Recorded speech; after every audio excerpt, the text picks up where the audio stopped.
This is how most people are taught about property investing. Save a huge deposit, take on debt, hope the property still works after, the tax, the yearly repairs and voids, interest rates, etc. Most people do this without even investing in themselves, getting trained. They think training's a scam. But most people never even get around to starting because of this. It's just such a barrier to start, right? All of this. Barrier to entry is just ridiculous. Let that sink in. We have a landlord, moderately happy. We have us, Airbnb, or a tenant. So this is exactly how I got started, right? I paid a mentor £3,000.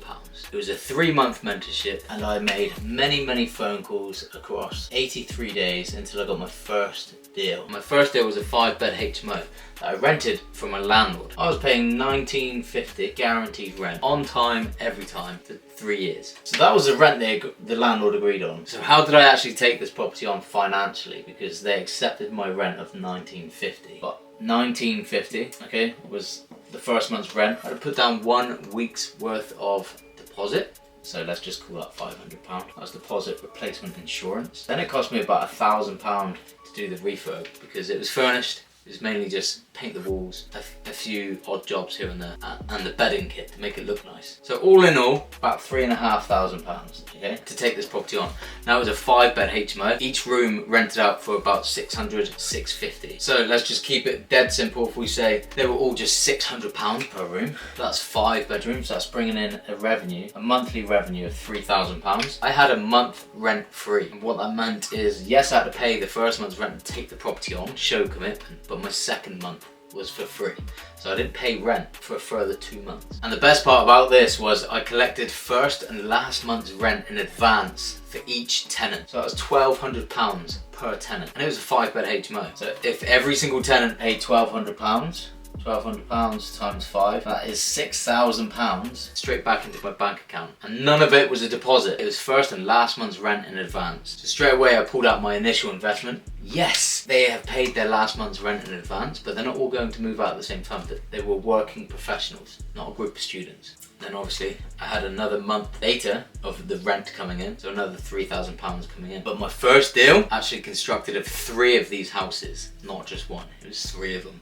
So then I took the second property on a week later, and then took the third property a week after that, and just repeated that process. Fast forward 2 months, I had £24,000 in my account, all starting with £3,500 that I personally put into the business account to get it started, to take on this property. So that's what you do. You agree a rent with the landlord, then you rent the rooms out, or you rent the property out. It depends which strategy you're doing, either HMO, which this example was, or an Airbnb, a serviced accommodation, where you put it up night by night on booking.com and Airbnb. So you have £19.50 going to the landlord, plus the bills, let's say £500-600. You should be able to bring in, if you've done your research correctly, if you've done your due diligence correctly, a lot more, at least £1,000 more than the outgoing bills and rent. And that's it. You pay the landlord, you pay the bills, you get this much coming in, you keep the difference. That's your profit. So you don't need a mortgage, you don't need a massive deposit, you don't need to own any property. You solve a landlord's problem. They will give you their asset, their property, for then you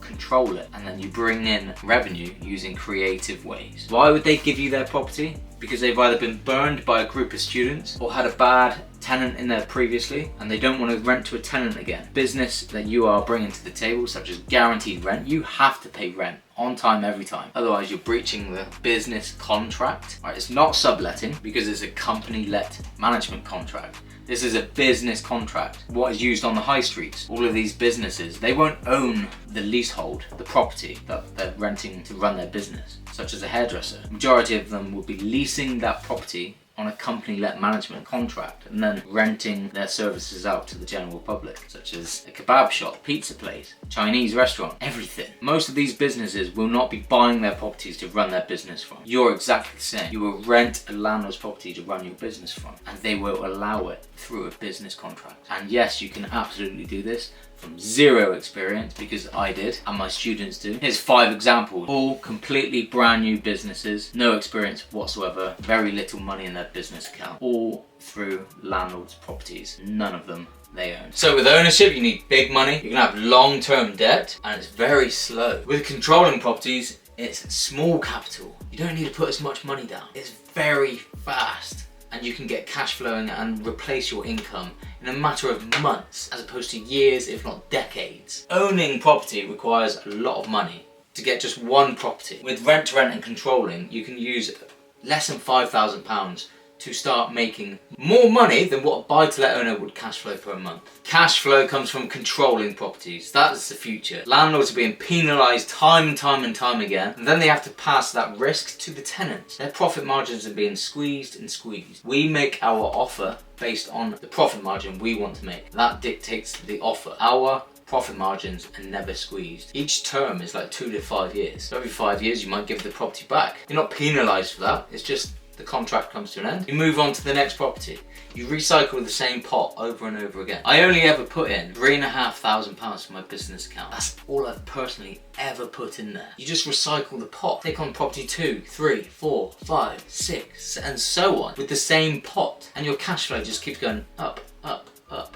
Could I do that with ownership? Absolutely not. I'd still be in a job today. So here are the 4 main strategies when it comes to rent to rent. You have HMO, which is where you rent a house out, individual, room by room, to either working professionals or students. You have SA, which is the Airbnb. This is serviced accommodation. You're gonna rent a property from a landlord, then you're gonna really make it look quite nice, and then put on Airbnb and Booking.com for a night by night basis. Depending on the area, you'll need to do your due diligence to work out exactly how much you can charge per night. Then you have deal sourcing, which is partly all of these strategies. You're going to go out and find one of these properties, and then you're going to package it up and sell it to an investor. You might not want to take these properties on. You might just want to be a facilitator of deals, become an expert at packaging and selling deals, have a high net worth investor list that you can just package a deal up, sell it. Boom, £3,000 a deal is the average. That's kind of the industry standard of price. But if it's going to profit extremely nicely for a very long time and it's an exceptional deal, you can charge a lot more. Then you have social housing. This is the most passive income of all property strategies. You're going to rent a property from a landlord and give it to a social housing provider. There's many different ways of doing this. You've got a temporary accommodation, which is effectively running an Airbnb business and then letting it out to the council. You have management, you have tenant find, sourcing fees, and you have back-to-back leasing, where a provider will rent the property from you and you'd rent it from the landlord, but it's a seamless transition. It's technically a money no-down strategy. So if you want a full breakdown of rent to rent, of exactly how it works, step by step, go and watch this playlist right here. It will show you exactly how people are doing this in the real world.